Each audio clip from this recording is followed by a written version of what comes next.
no, go on, go on. That's okay, you can tell me.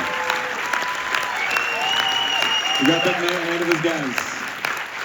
There's apparently a free bar somewhere, so we better stop if we're going to get into that free bar. I just wanted to say you guys look really, really snazzy and stylish, but there's one thing missing. I think he's going to buy me dinner after this. Allow me to fix that. So, there you go. What is this?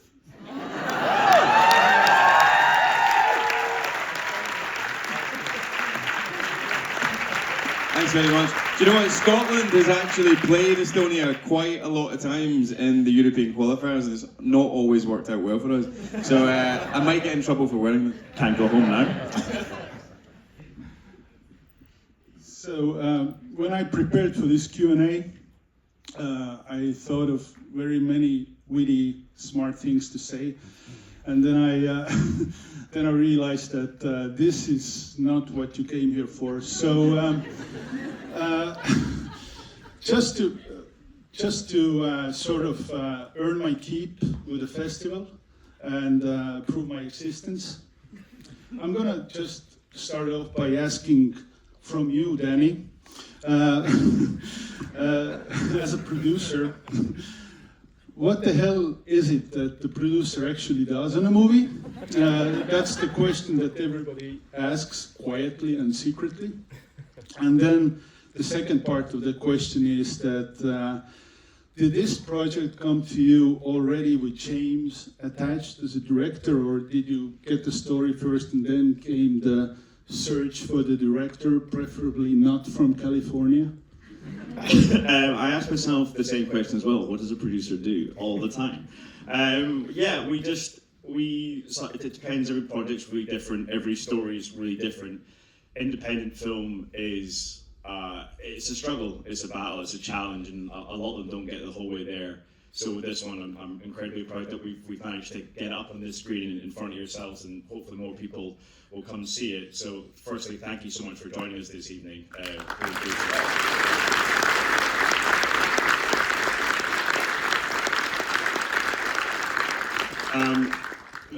I started on this journey 5 years ago. Someone told me about this story in a pub, very Scottish, and they told me the story, and at the end of it I was like, wait, it's a true story, and I just couldn't really believe it, honestly. So I kind of started the journey without James, and kind of went and knocked on quite a few doors and got a lot of no's, and then after a while of trying to figure out the right way to make this film, I kind of heard whispers that James might want to direct. So I thought, F it, I won't swear. I'm going to just punt it over to his agents and hope to God that he is interested in, and it resonated with me, and I thought maybe it'll resonate with him, and lo and behold, it's a crazy email to get from an agent saying, yes, James McAvoy is interested and we'll meet you in London. That was a real trip, especially when it's someone you've kind of grown up, admiring. And the last thing I'll say is, they say, like, don't meet your heroes. Totally disagree.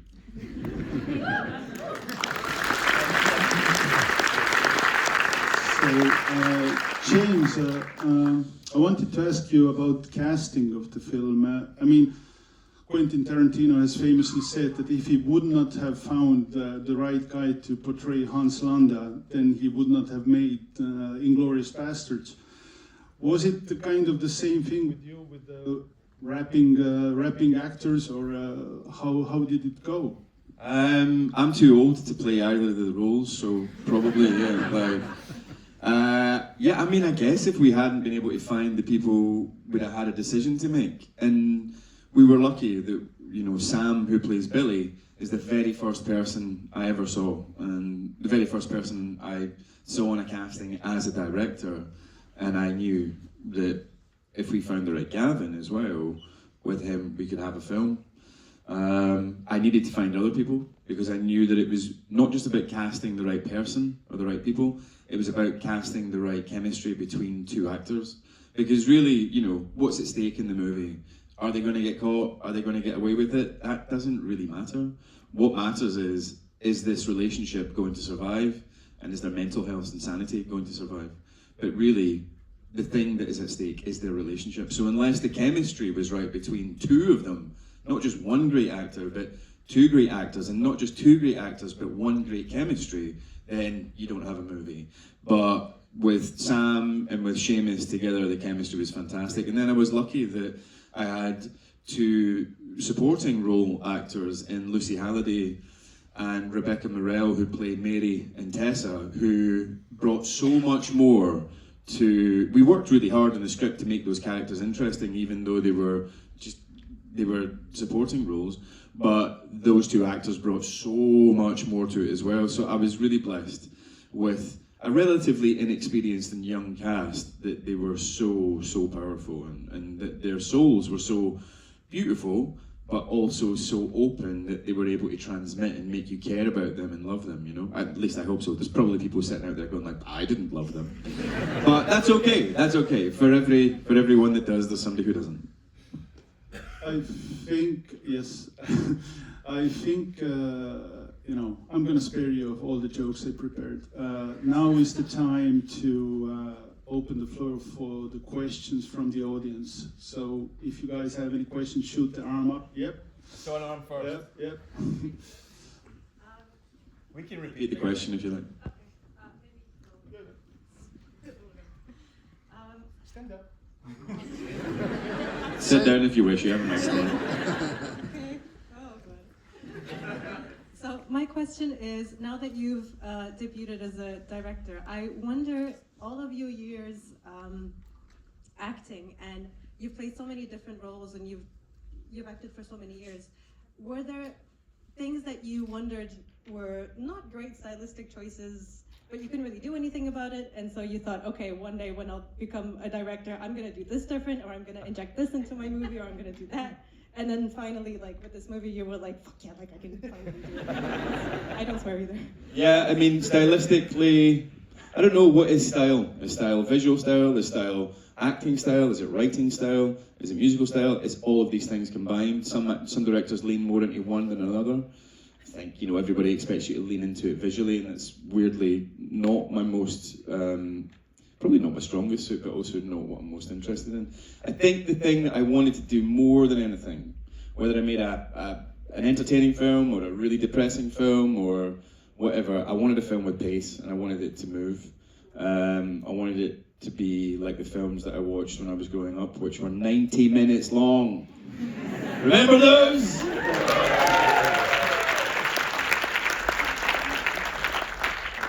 So I failed, and I made a film that wasn't 90 minutes long. But my first director's cut was 89 minutes long, and I was ecstatic. I was like, I did it, high five! And you know when the two boys go in for their meeting and they kind of like chest bump each other? Me and the editor were doing that, and it was great. And then we showed it to Danny and a few, like 11 other people, and they were all like, whoa, it's too fast.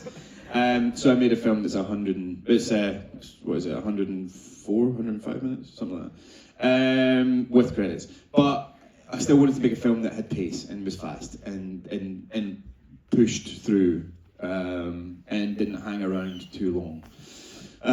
So that was my biggest thing that I wanted to do. I also wanted to tell a story that was about people from a background like my own, that was from, I don't know what you guys call it here, like government housing, social housing. I'm stupid. Maybe you don't have government housing. You know, people who are living with aid from the government and all that. That kind of community where films are quite often about unemployment or drug abuse or domestic abuse or alcohol abuse or just all the abuse.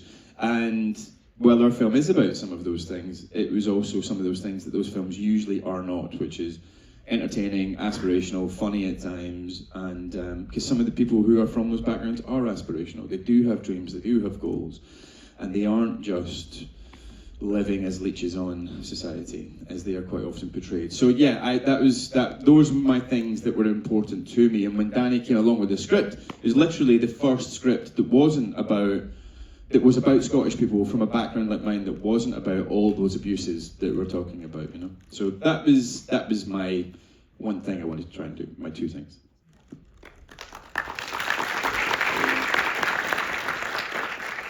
I'll repeat your question if people can't hear.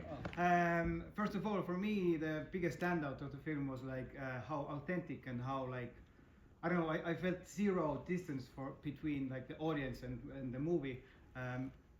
First of all, do you agree? And second of all, like, was there some sort of a magic trick to get this type of like realness and authentic like vibe into the movie? So the guy basically said, "I'm the best director in the world." No, he just said he felt it was authentic and that he felt there was no distance between himself and what was happening on screen. I really appreciate you saying that. Thank you. And is there some magic trick to that?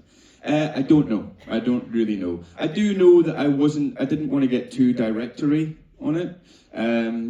I wanted to, because I love moments in movies where I feel the director go and like, and like I'm doing this crazy camera move and all that. Those things can be really amazing and stunning in a theatre, but for a story where I wanted you just to really care about the people and the authenticity of what seems like quite a ridiculous, over-the-top story, which actually happened, I still wanted you to feel connected to two young people who are putting their integrity, their identity, and their mental stability on the line. And so it felt important not to get too directory. And maybe that is partly responsible for what you're talking about in terms of feeling connected to what was happening on screen. You have to sacrifice a little bit of the design, your mise en scène, and all that stuff for just access to the story. And sometimes you just got to tell the story and not be a director, you know? You're not a director, you're not a DOP, you're not an actor, you're not a sound man, you're not a choreographer. You are all storytellers. And sometimes you just need to tell the story. And that's what I wanted to do for my first film. Next time I'm going to be like a crazy director and do some weird shit. But yeah, and also, the other reason that I think you felt like that is because the actors gave of themselves. And more than playing characters, they gave us themselves. And that's really what art is, isn't it? Art is a medium that allows us to communicate from one human being personally to another human being in the audience or the viewer or the reader personally through imagination. And the things that we as artists, the things that we as people are unable to really truly convey to each other. Yes, I can tell you my views on social housing, and I can tell you my views on why Scottish people feel bad about themselves sometimes, or whatever. I can have a whole discussion with you about that. Will you remember it? I don't know. But I can make a movie that communicates these things to you, and maybe you remember that better. And that's what art is, it's communication. And those actors really communicated as people and gave themselves, like, you know, and I know you might think that's what acting is, but I don't know, these guys were brand new, they hadn't done it much before, and they were so open and so raw, and I think that authenticity is perhaps what you're talking about as well. The gentleman who has gripped the microphone throughout your entire answer. Mr. McAvoy, 1, 2, 1, 2, okay. First, I'm very blush in front of you, like my director in my school, so personally, I would like to thank you for this movie because I saw a lot of similarities with me, like with wearing masks, with falsification, in relationship, in my doings. But question will be definitely from other side about professionalism. How could you control and maybe what were the awkward situation when you filmed this movie? Because as I understand, these two new actors, they should be at the same time as rappers, so from the music side, and the actors as filming side. How could you control both of these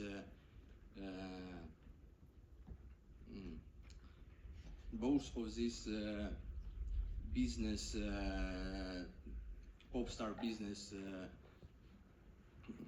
My God. Aspects, yes. So thank you very much. Thank you. So, how did we control both those aspects? I don't know that I did control it. I think I realised quite quickly that my job is not to control anyone. It's to shape and guide and try and contrive and manipulate so that people are doing it themselves, of themselves, and freely and openly. And even though I've kind of made them do it, they don't feel like I've made them do it. That's when it's really good. Sometimes you can go, be faster, speak clearer, and be funny on that last line. And that works a bit, and when you have to do it, you have to do it. But when you can help put the film inside them, so that when you see action, the film comes out of them, that's when it's magical, you know? And those moments are those are the moments in the film, and some of them aren't even scripted, but those are the moments in the film that elevate it for me and make it hit hard with the audience. Those are some of the times when you guys laugh the hardest, you know? And I understood that quite quickly in rehearsals, because I would say, okay, do this, do that, do this, do that. Talk to them the way that I want to be talked to as an actor. And I go, action, and then they don't fucking do it. And I'm like, what? I thought I would have some superpower talking to actors. I've been doing it for 30 years. I'm pretty good at it. And you're like, surely to God, I must be able to talk to actors better than any director I've ever worked with. But no, I'm as shit at talking to actors as all the directors I've worked with. So it became clear you can't tell somebody how to do it. If you want it to be really good, you've got to help just guide them there and help them own it rather than you trying to sell them it. And then, so that was the acting, and then the music, it was a little bit more technical, but really it was more important for me to go, I mean, Schemin comes from a musical family. His mother and father are two singers and a really well-known Scottish group called Deacon Blue. And they both are familiar with rap music. But neither of them, I thought, would get good enough to be able to perform like they had to perform. So really it was more important for me that they looked the part, acted the part, and that they believed and had a good time performing. They had connection, and they still were able to tell a story whilst performing. Because otherwise you're just like, well, I'm watching them be really good. That's exciting for roughly 20 seconds. 90 seconds into a whole song, you're like, I'm done. So you've got to keep a story going. So I was just like, don't worry if you sound bad, we'll fix it in post, but they sounded so good. So that final performance where they're in the Barrowlands and it's 2,000 people, we actually had 2,000 people show up to help us make the film. We didn't have to pay them. It was great. It was him and an amazing crew and an amazing production team and producers who made that happen. It was a big fiasco making it happen, but we made it happen. So 2,000 people showed up, and these boys put on a gig. We thought they would get to do it twice, 3 times, and then the audience would start to get bored and maybe leave, get a drink, start talking, get on their phones. These guys put on a gig for 90 minutes, and this audience of 2,000 people loved it. It was amazing. So thank you to Glasgow for that, but also thank you to the 2 boys, because like I say, if they had not been good enough, I'd have made it work. As long as they could act it, I would make it sound right in post-production. But they surpassed my wildest dreams, to be honest with you. They were incredible. So, but again, it's like you've got to let them run with it. You can guide, you can shape, but the minute you start to try and prescribe, then you get I don't know, you get a facsimile of a performance that you see in your head, you know, rather than something true from the artist. Lady way up at the back. Viimane rida. If you want to shout, I'll repeat. I can hear you. I can bring you this too. Okay. I'm like, yeah, I just talk, and everybody's like, no, James, you will wait until I give that person the fucking mic. I'm always like, we only got 20 minutes. Can we not just speak? Thank you so much. Thank you. Congratulations on the film, and thank you for being here. My question is about music. So firstly, I really liked the soundtrack and score, how they created this inner and outer dialogue of the characters and the business. I wanted to ask, how was your experience working with the composer? And secondly, what was your favorite moment musically in this film? Well, we had an amazing composer come on quite late in the day. I'll let Danny talk about that, actually. Oh, right. Do you not want to talk about that? Yeah, no, I think, we knew that this film, the music is like the beating heart of it. So for us, it was so key, so important that we got the right person to do this. And it was kind of like when you're focused on shooting a film, you sometimes forget about the post bit. So it was kind of last minute, and we were looking, and then we just kind of we found Rafferty, and he was so special, and you met him, and I'll let you speak to that experience, but yeah. Yeah, no, he came in quite late in the day because, you know, we are an independent film, we don't have a ton of money, and we couldn't afford to have our composer with us throughout the entire shoot, like some films do, even some other cheaper films. And so he came in, I think he scored this in 6 weeks, right? Yeah, It was really quick, and he was incredible. He just did an incredible job. We're really lucky. And then in terms of the music, the two boys sing. That is the real Syllable and Brains music. That is their tracks, but we took them, remastered them, re-recorded them with our actors, and updated them a little bit. There's a line in the film which I put in with one of the journalists saying, you know, there's an air of juvenile misogyny in your work, and there definitely was, and still is actually in our film, but there was even more, so we altered that a little bit. We ended up with an amazing music supervisor, Cookie, who did an incredible job, and we had an amazing music editor called Victor Chaga, who managed to make magic out of mush sometimes. So that was really important. Soundtrack wise, like the recognizable rap tracks from the 90s and early 2000s, I'm the worst, man. My musical knowledge is so bad.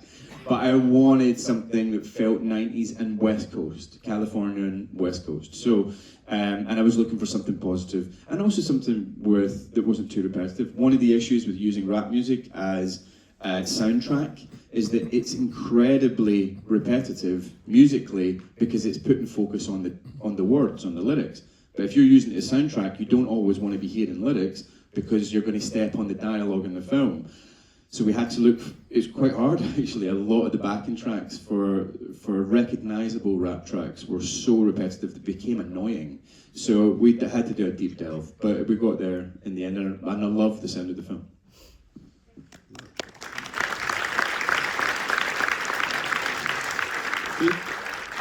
I think we are out of time, but before we let any one of you go, cinema going is a communal experience, and we need to take a picture of you and Danny with the entire audience. You can stand, you can sit, but this is a family photo for you now. This is your Estonian Sounds family. good. Everybody's on the picture, and everybody make yourselves seen. Oh, too bad for the side guys, you know, like. Squeeze in a bit.